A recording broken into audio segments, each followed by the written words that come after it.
E aí eu vou tocar num outro Sim. item que é, que é muito importante para as mulheres entenderem, né? Que é a preservação dos óvulos, a preservação da fertilidade feminina. Não que a masculina não tenha, também tem. É que a gente às vezes ignora um pouco o homem, né? Mas o homem, geralmente, quando ele vai para uma quimioterapia ou para um tratamento desse, ele vai lá, colhe o sêmen, e é simples para o homem colher, porque é geralmente por masturbação, congela o sêmen, deixa lá. Pode ficar quantos anos quiser congelado lá e tá bom, e ele vai sofrer o tratamento dele. A mulher é diferente, porque a mulher, o órgão é interno, né? Então o testículo está para fora, a ejaculação é para fora, e a ovulação da mulher é toda para dentro, né? Tudo dentro. Então a gente, para guardar o óvulo da mulher, a gente tem um trabalho aí maior, né? Tem que ter uma data de começo, que aí eu vou explicar para todas as mulheres que estão assistindo aqui, querem saber como funciona para tirar um óvulo, né? Sim. Então a técnica em si, ela é baseada num período fisiológico do corpo. Então, a mulher, que eu me expliquei já no comecinho, a mulher menstrua, ela vai ficar fértil por volta do 14º dia. Então, quando ela menstrua, o que o organismo fisiologicamente ele faz? Ele vai ali, ele vai selecionar qual o folículo. O que é o folículo? Pensa num ovo de galinha. A casca, que está para fora, é dura, né? É como se fosse a parede do folículo. A clara é o líquido folicular, né, com as células da granulose, e a gema é o óvulo que está ali pequenininho. Só que é tudo microscópico, né? Então, quem aparece para a gente, quando a gente vai ver interno, é o folículo, que é uma bolinha preta que aparece ali no ultrassom, que ela cresce, que tradicionalmente a gente chama de cisto, né, cisto folicular, e depois ela rompe para sair o óvulo por volta do 14º dia. E da natureza, eu sempre falo para as mulheres assim, como na consulta médica, né? O ovário é como se fosse uma cebola cortada ao meio, com várias camadas, né? Cada camada tem uma quantidade de óvulos, tem uma alíquota, tem uma cota ali, né? E por isso que a gente vê a reserva da mulher. Ela tem bastante naquela camada, ela tem pouco naquela camada. Quantos anos ela tem? E aí a gente vai falar da idade. Então, o que a gente faz na fertilização in vitro? A gente, em vez de deixar crescer só um folículo ali, que é da natureza, que é o fisiológico dela, a gente entra com aquele mesmo hormônio injetável, feito por engenharia genética, recombinante, que ele vai ali, vai fazer com que os outros folículos que também estão naquela camada também cresçam, recebendo este hormônio, que é o hormônio folículo estimulante, o FSH. O FSH. Então você aplica FSH na estimulação da ovulação no começo do ciclo, e todo esse período de 14 dias que a mulher vai ficar fértil, eu vou fazer com que mais folículos cresçam. E eu tenho que bloquear a hipófise. Por quê? Porque tem um determinado momento da fisiologia do ciclo menstrual que tem um mecanismo de inibição feito pela hipófise. Então, o LH, que é um outro hormônio que está junto ali no mesmo compartimento ali do folículo, é a hora que ele começa, um receptor vai formar o outro receptor. Quando esse receptor de LH começa a subir por volta do 8º dia do ciclo, é que acontece uma mensagem para a hipófise, e aí ela fala, para então de produzir isso e começa a crescer só um folículo. Ele só fica sim. E tem uma inibição dos outros folículos. Então a gente faz esse bloqueio da hipófise na fertilização in vitro. Para quê? Para que eu consiga fazer todos os folículos crescerem. É um bloqueio seletivo. Então eu uso um antagonista do GNRH. Eu bloqueio ali e eu consigo com que o LH não suba e que todos aqueles folículos que eu estou estimulando cresçam. E aí, de mulher para mulher. Uma mulher vai crescer 2, 3, 4, noutra mulher vai crescer 30, 40, 50. Por quê? Porque isso é que a gente chama de reserva ovariana. Qual que é o potencial daquele ovário? Então a gente tem que avaliar esse potencial. Que cai com a idade. Que cai com a idade. Então é por isso que a gente recomenda assim, mulheres, não deixem para muito tarde, pensar na parte reprodutiva. Ah, mas eu não tenho vontade nenhuma de engravidar. Não quero saber de engravidar. Beleza, mas e você vai querer no futuro? Ah, não sei, mas eu acho que não. Mas congela seus ovos, porque quando você chegar aos 40 anos, a coisa complicou. E você falou uma coisa muito interessante, que é o seguinte, porque a quimioterapia, ela detona o ovário. Acaba com o ovário, tem que ter guardado antes. Então, a mulher que vai fazer um tratamento de câncer, a primeira coisa que ela tem que pensar é o quê? Eu quero ter um filho futuramente. A primeira coisa que ela tem que fazer e o médico tem que lembrar disso também. Tem que lembrar disso. Os médicos, é muito importante. Nos cânceres ginecológicos, até o pessoal agora já está mais consciente, principalmente mama e tal, e tem campanha para isso, né? E aí é o que é legal de toda essa história. Você viu que eu contei uma explicação de como que a gente tira o óvulo naquele ciclo menstrual, no começo da menstruação e tal. Só que com o câncer, a mulher ela tem um tempo, ela faz a cirurgia, ela tem um tempo para começar a quimioterapia. E eu tenho que tirar óvulo de qualquer jeito. Então, o que a gente aprendeu com essa história toda? Que às vezes, mesmo que ela esteja fora do período, a hora que eu entro com os remédios, eu também consigo tirar óvulo. Olha só. Por quê? Porque eu vou entrar com o remédio, vou bloquear a hipófise dela, vou fazer o ovário dela funcionar. Esquece se ela vai menstruar, se ela não vai menstruar. Não tem problema nenhum. Porque eu não estou interessado nela menstruar e nem coordenar para o embrião entrar lá naquele... Eu quero tirar o óvulo dela. Então, eu faço isso. Então, olha que interessante, né? A gente tem as medicações, eu consigo ter o domínio total sobre o ovário e consigo tirar os óvulos. Olha entendeu? só. Só que, tecnicamente, tudo que eu estou falando é lindo, maravilhoso. A tendência das pessoas é pensar matemática. 1 mais 1 é igual a 2. Então, eu vou tirar, tenho 10 folículos, cada folículo tem um óvulo, eu vou tirar 10 óvulos. Aí, quando o óvulo é uma célula, é uma das maiores células do corpo humano da mulher. Aí eu vou tirar essa célula. Dá para ver por ultrassom a célula. Não, a célula não. A gente vê o folículo. A célula a gente não vê. E aí o que acontece? A hora que a gente pega essa célula, ela ainda tem que estar boa, ela tem que estar madura, ela tem que estar adequada. Então, claro que a gente não vai ter 10 folículos, 10 óvulos e vai congelar 10 óvulos. Né? Eu estou arredondando o número. A gente vai ter 10 folículos, a gente vai retirar 8 óvulos, porque uma célula pode se perder no meio do caminho na hora da retirada. E na hora que eu pegar esses 8 óvulos, às vezes os 8 não estão, 3 não estão bons, eu vou congelar 5 óvulos, entendeu? Então, olha que drama. E tem um trabalho de uma... E você falou, aquela que tem 3, 2, e você vai tirar, e às vezes... tem que rezar, né? Exatamente. Para ver se é uma célula boa. E é esse o que as mulheres que estão no processo, ou que de fertilização, ou que estão preocupadas com a quantidade de óvulos, tem que levar em consideração. Porque eu, por exemplo, sempre falo para as mulheres, quantidade de óvulos é uma coisa, qualidade de óvulos é outra coisa. Então, a qualidade de óvulos ela é vista pela idade da mulher. Não tem jeito, não tem. É fisiológico, a gente não consegue mudar ainda isso. Mas a mulher, ela, até os 35 anos, ela tem boa qualidade de óvulos. Mesmo que ela tenha poucos, ela tem boa qualidade de óvulos.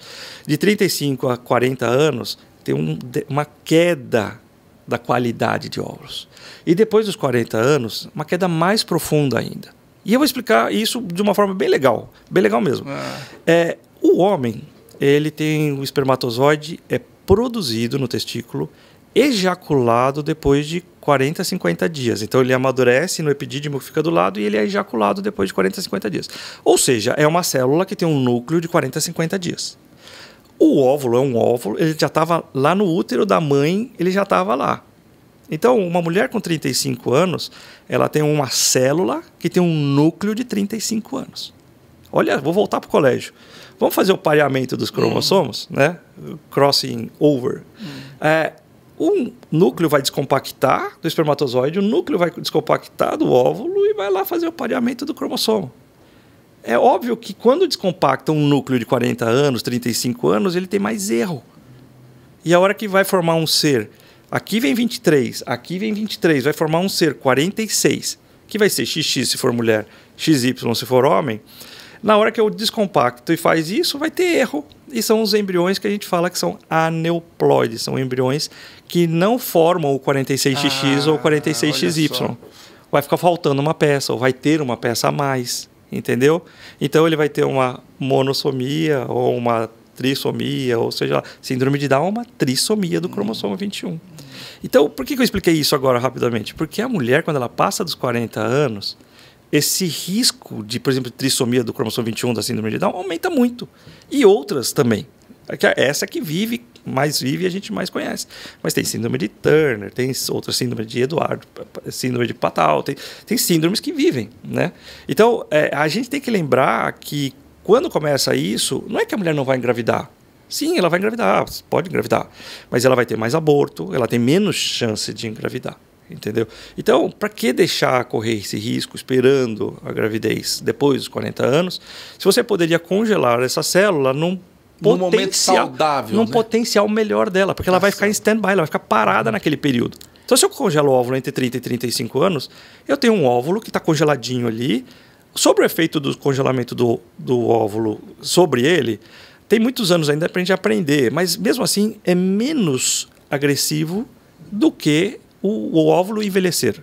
É uma célula que acaba parando no tempo. No tempo, exatamente. E, portanto, uma célula que acaba não envelhecendo. Exato. Né? E uma coisa interessante é que o mundo moderno forçou o casal a estudar mais e, portanto, passar mais tempo estudando, forçou o casal a ganhar dinheiro para poder ter uma reserva financeira antes de ter filhos, né? E o que isso significa? Significa que, nesse processo de o casal priorizar o estudo da esposa, né? A especialização, pós-graduação, mestrado, doutorado, MBA, etc. O que nós estamos vendo?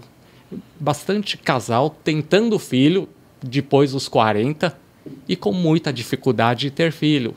Aí todos vão parar na clínica de fertilização. Exato. Então, o que eu estou falando é para a sociedade repensar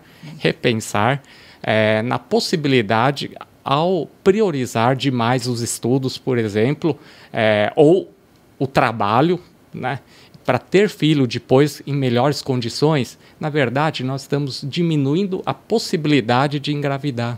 Valdemar, não, é a mulher moderna, né? Especialmente a mulher moderna, né? Sim, sim. E hoje eu queria te Por fazer... isso que a solução é o que o Valdemar falou.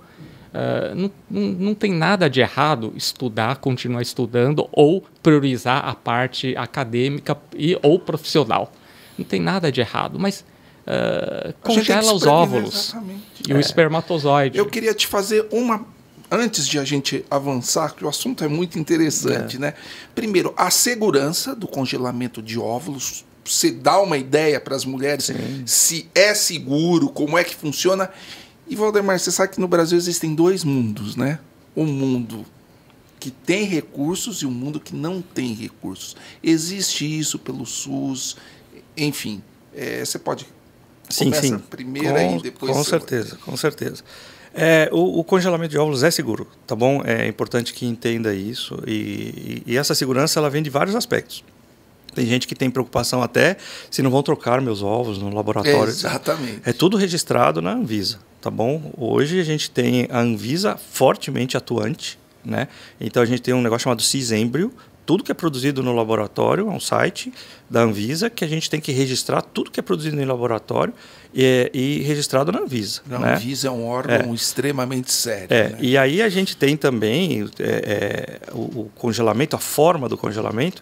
Claro que evoluiu muito. Se a gente pegar 15 anos atrás, quando a gente começou a congelar óvulos, assim, era um congelamento em etapas, né? E a célula, você entende que a célula tem água, né?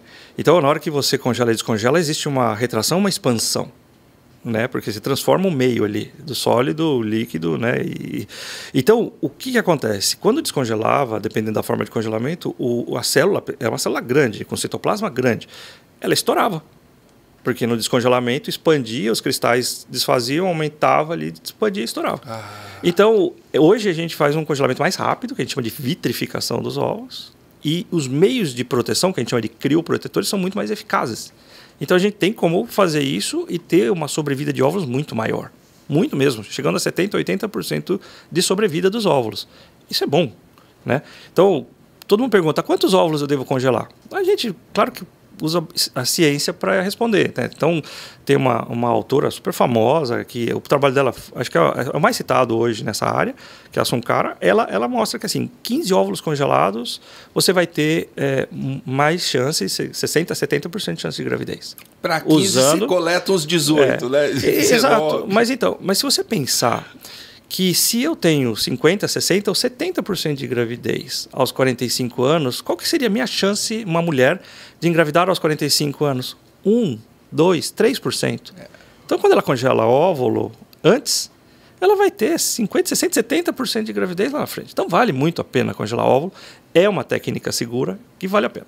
Custo de armazenamento é alto? Não, manutenção é baixa. Geralmente, eu sempre falo para os pacientes, vai gastar mais ou menos 100 e poucos reais por mês. É que tem clínicas que cobram por ano, por semestre, por mês. Então, mas é mais ou menos 100 e poucos reais. É quase uma TV por assinatura. Exato. Mas vale muito a pena. Vale muito a pena. Você só saber que você tem esse poder, né? Esse é um dinheiro que eu acho que vale muito a pena. É um empoderamento feminino mesmo. É uma palavra meio piegas às vezes, eu acho, mas eu como ginecologista, eu tenho que falar, a mulher ela teve isso, ela com a pílula ela conseguiu, como eu falei, definir a natalidade, com tudo. E agora ela pode definir, inclusive, a parte profissional dela, a parte pessoal, de engravidar mais tarde. É que assim, a gente não sempre aconselha, porque às vezes somos seres humanos, aqui nós todos já somos de 40 para 50 facilmente, né? Sim. As doenças vêm, cara, não tem jeito, diabetes, hipertensão, essas coisas vêm, por mais que a gente se cuide. Então, quer dizer, você vai deixar para engravidar numa época que vem as suas doenças clínicas, nem sempre vale tanto a pena. É uma gravidez que já não é uma gravidez tão legal, entendeu? Mas assim, dá para você postergar um pouco. Então, quer dizer, se eu quero engravidar lá 40 e pouco, tá bom, beleza. Você fica mais tranquila, né, em relação a ter um filho, uma prole, constituída de uma forma mais tranquila. Dá para afastar autismo? Puta, não dá. Tem doenças que a gente não vai conseguir resolver, entendeu? Autismo eu não vou conseguir resolver. Mas tem doenças que vêm da família que eu consigo resolver. E as doenças mais comuns, porque a gente está falando de doenças que são menos comuns, né? As doenças mais comuns, síndrome de Down, as doenças do abortamento, a gente vai conseguir resolver e ajudar. Então vai ter menos risco, muito menos risco. Tá? Então, na medicina não tem nada 100% seguro, mas é bem seguro. Então, são probabilidades. Funciona né? bem. E SUS, né? Tem SUS, claro que tem. Né? Agora a gente está com o Pérola Byton novo aí, funcionando e atuante. A gente tem o Hospital das Clínicas, também tem serviço. Tem o Hospital São Paulo. Alguns serviços universitários, eles às vezes pedem para o paciente comprar a medicação. Que parece bobeira, mas é caro, né? Uma medicação hoje você gasta de 3 a 5 mil reais de remédio, né? Então é caro. Mas tem serviços que oferecem congelamento, tem serviços que oferecem tratamento de fertilização. Só que, como todo serviço público, vai ter protocolo para poder entrar, né? Então a gente sabe disso, né? Tem idade, tem fator, tem doadoras, né? Porque precisa de pessoas que doem óvulos para outras não poderem usar. Então, vamos supor que você tem lá, sua mulher tem 35 anos e entrou na menopausa. Você não vai poder ter filho, cara. Ela não vai poder ter filho porque ela não tem mais óvulo. Entrou na menopausa, acabou. Não tem mais, entendeu? Menopausa é a parada da menstruação pelo período acima de 1 ano. A menopausa fisiológica hormonal, né? Tem as menopausas cirúrgicas, mas a menopausa normal, tradicional, é 1 ano sem menstruar. Só que nesse período, até ela chegar ali, os hormônios dela já bagunçaram todos, você já não consegue mais tirar óvulo, né? Então, essa mulher, ela já entra numa situação que ela não pode ter filho, mas ela pode receber um óvulo de uma outra mulher para engravidar. Isso é permitido e funciona muito bem, entendeu?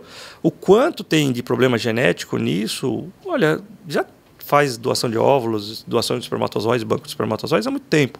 Então não é um grande drama, entendeu? Porque eu acho que quando a gente pensa num filho, o filho é o que nasceu do seu ventre, né? Que é seu, que você amamentou.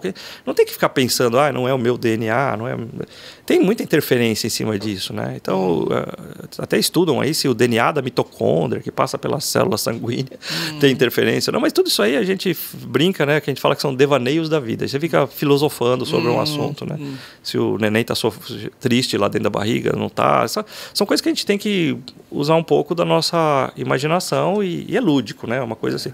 Agora, tem como fazer pelo SUS também, mas claro, mais, tem mais limitado, né? mais restrito. Outra coisa, quando vai congelar o ovário, necessariamente tem que reimplantar. Eu queria saber, você faz o estudo genético ou o estudo genético... Porque você falou que dá para você fazer uma avaliação genética, tanto do óvulo, do embrião. Do embrião congelado. Exato. Assim, a avaliação genética que a gente faz é o seguinte, a gente faz do casal, que é o cariótipo. Cariótipo, geralmente. Tá? Que é a pesquisa básica. O cariótipo vai dizer se o homem é XY, 46XY, e a mulher é 46XX. Porque existem algumas translocações, alguns errinhos ali que podem causar infertilidade, né? Ou que podem ser transmitidos para os descendentes daquele sexo, por exemplo, doenças ligadas ao Y.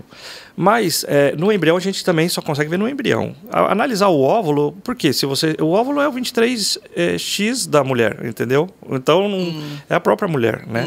E o espermatozoide é o 23X ou Y do homem. Então o cariótipo já é o suficiente para isso, né? E quando a gente vai fazer a análise genética, a gente faz do embrião. Agora, quando eu congelo o tecido ovariano, eu tenho que ter um motivo. Por que eu estou congelando esse tecido ovariano, né? Então, assim, já existe hoje, já tem gravidez em útero de transplantado, né? Transplantou um útero e já teve gravidez. Essas são eu chamo de mirabolâncias da ciência. A gente faz isso para mostrar que a gente é capaz de fazer e tudo. Porque o útero de substituição é uma realidade, a gente vai conversar aí, né? Que antigamente falava barriga de aluguel. Sim. Mas assim, congelar o tecido ovariano, muitas vezes tem pessoas que optam por tirar um pedaço do ovário ou o ovário inteiro, tirar fitinhas desse ovário e congelar os pedacinhos do ovário. Tem técnica. A gente tem um colega nosso que faz isso também, principalmente nos casos oncológicos. Então, por exemplo, uma menina que tem um câncer e ainda nem menstruou. Como é que eu vou tirar o óvulo dela? Não dá. Entendeu? Então a gente muitas vezes pega o ovário dela e congela o ovário dela e depois no futuro reimplanta o ovário nela mesmo. Ah, olha só. Você pode fazer o implante tanto nela mesmo, como pode fazer até o implante num animal e depois retirar esses óvulos. Mas tudo isso é muito técnica experimental. Não, na verdade, até já tem gravidez com reimplante de ovário, com captação de tecido. Só que lembra que é um tecido que está reimplantado e que é um tecido que tem mais potencial de neoformação de vasos e um potencial, um órgão oncogênico também, né? O ovário é uma glândula, você, de repente, vai tirar aqueles óvulos e depois tirar o ovário. Tira o ovário. Então, acabou o ovário, né? Logo que você puder coletar, você coleta e acabou, então, né? mas é o que eu estou falando. É uma técnica que existe, mas assim, ela não é a principal. Entendeu? Não, é raro, mas pode acontecer. Pode acontecer. Né? Uma pode menina ter um tumor aí. E outra, tem mulheres que optam. Anos. Olha só como que é o anti-aging, né? É. A terapia do não envelhecimento. Isso eu tenho medo de entrar nesse assunto porque eu não domino esse assunto. Mas tem gente que pede para congelar um dos ovários, para quando entrar na menopausa, reimplantar esse ovário, que tem carga, como se fosse uma bateria, né? E ela continuar ainda tendo os hormônios para não envelhecer. Olha só, seria uma reposição hormonal natural dela, entendeu? Mas assim, tudo isso é o que eu falo, mirabolâncias da ciência, né? Não que eu falar que a gente concorde ou não concorde, mas é para você ver como o assunto ele é longo, né? Ele vai a níveis que a gente nem pode imaginar, né?